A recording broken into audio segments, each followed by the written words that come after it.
Hello parents, hello mommies, welcome my channel parents health. My dear parents, आप सभी को प्यार भरा नमस्कार, जय श्री कृष्ण, राधे राधे। डियर पेरेंट्स, आज के इस वीडियो में बात करेंगे जो न्यूबॉर्न होते हैं तो उनके आपने देखा होगा कुछ बच्चों के हाथ पैर बहुत ज्यादा कांपते हुए आपको दिखाई देंगे और बच्चे बहुत बुरी तरीके से सिवर करते हैं, उनके हाथ कांपेंगे, उनके पैर कांपती हैं और ये चीजें कुछ महीनों तक चलती हैं बच्चों के साथ और पेरेंट्स बहुत ज्यादा घबरा जाती है। तो इसी वीडियो पे हम आगे बात करेंगे, लेकिन उससे पहले सभी मेरे जो व्यूअर्स हैं उनसे मेरी रिक्वेस्ट है कि आप मेरी वीडियो को देखते हैं लेकिन उसको शेयर नहीं करते, लाइक नहीं करते और चैनल को सब्सक्राइब नहीं करते। तो आपको ऐसे ही इन्फॉर्मेटिव वीडियो चाहिए तो प्लीज आप मेरे चैनल को सब्सक्राइब जरूर कर लीजिए। तो आपको ऐसे ही इन्फॉर्मेटिव वीडियोस मिलती रहेंगी और मुझे भी मोटिवेशन मिलेगा और जो मेरा 1 मिलियन का टारगेट है वो भी कंप्लीट हो जाएगा। मैं यहाँ तक पहुंची हूँ जस्ट बिकॉज ऑफ यू। अगर आप मेरे को और हेल्प करेंगे तो डेफिनेटली मैं 1 मिलियन भी क्रॉस कर लूंगी। तो चलिए हम आगे बढ़ते हैं अपने टॉपिक पर। तो टॉपिक में हम बात करेंगे कि जो छोटे बच्चे होते हैं उनके हाथ पैर बहुत ज्यादा हिलते हैं, शिविर करते हैं और हम बहुत ज्यादा घबरा जाते हैं कि हमारे बच्चे को ऐसा क्यों हो रहा है। तो उसके बहुत सारे रीजन है, तो वो रीजन हम क्लियर करेंगे 1 बाय 1 करके कि बच्चे के संग ऐसा क्यों होता है। सबसे पहली बात तो आपको बिल्कुल भी यहाँ टेंशन नहीं लेनी है। अगर आपके बच्चे के हाथ पैर बहुत ज्यादा कांप रहे हैं तो हमें थोड़ा सा समझना है कि होता क्या है। तो बच्चे का जन्म होता है तो आपने देखा होगा कुछ बच्चों का प्रीमेच्योर जन्म हो जाता है, ठीक है। मतलब जो महीना जो डेट होती है उससे पहले 1 महीने पहले ही जन्म हो गया, कभी कभी 7वें महीने में हो जाता है, कभी कभी 9वां महीना लगते ही जन्म हो जाता है। तो प्रीमेच्योर बेबी का जब जन्म होता है तब इस तरीके की प्रॉब्लम बच्चे को फेस करनी होती है, क्योंकि देखिए जो चीज टाइम पे आने वाली थी वो टाइम पे नहीं आई, पहले ही आ गई, तो डेफिनेटली कुछ ना कुछ तो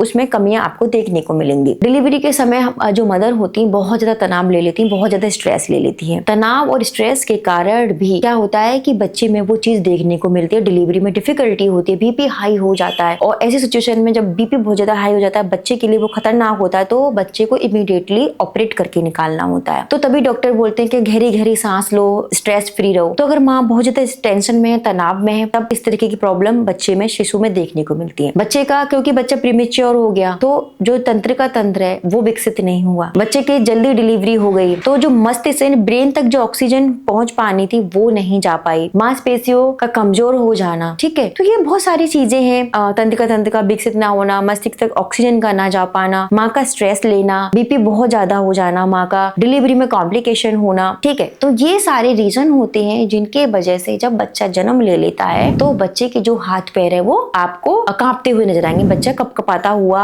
उसके पैर और हाथ आपको शिविर करते हुए दिखेंगे। तो ऐसी सिचुएशन में अगर आपका बच्चा न्यूबॉर्न है या बिल्कुल फुल टाइम आपका बच्चा बिल्कुल नॉर्मल हुआ है, पूरा टाइम उसने लिया लेकिन फिर भी उसके संग ये प्रॉब्लम है, तब भी आपको 0 से 3 मंथ तक यानी 3 महीने तक अपने बच्चे को ऑब्जर्व करना है कि वो चीज बढ़ रही है या कंटिन्यू हो रही है या घट रही है, ये चीज आपको ऑब्जर्व करनी है। अगर वो धीरे धीरे कम होती जा रही है देन आपको नहीं टेंशन लेनी, अगर वो बढ़ रही है तो आपको डॉक्टर से कंसर्न करना है कि ये चीज और बढ़ती जा रही है, बच्चा बहुत हैंड और पैर शिविर करता है, ठीक है। लेकिन आप क्या कर सकते हो कि बच्चे के जो हाथ पैर है ना वो कपकपाना कम हो जाएंगे। आपका बच्चा आपके पास है, जब भी आपका बच्चे के हाथ पैर कपकपा रहे हैं उसको अच्छे से आप कोई भी ऑयल लीजिए हल्का फुल्का सा, उसके आप बच्चे के पैरों की हाथों के हल्के गुनगुने तेल से मसाज कर दीजिए। जब भी आप अपने बच्चे को नहला रहे हैं, नहलाते समय हल्का ल्यूकवार्म वाटर से आप बच्चे को बांध दीजिए, स्पंज करिए, ठीक है। बच्चे को गर्माहट दीजिए, बच्चे को अच्छी मात्रा में अपनी ब्रेस्ट फीडिंग कराइए। विटामिन डी की कुछ ड्रॉप डॉक्टर कंटिन्यू करने के लिए देते हैं, वो आप अपने बच्चे को जरूर दीजिए। सन एक्सपोजर जरूर करिए, सन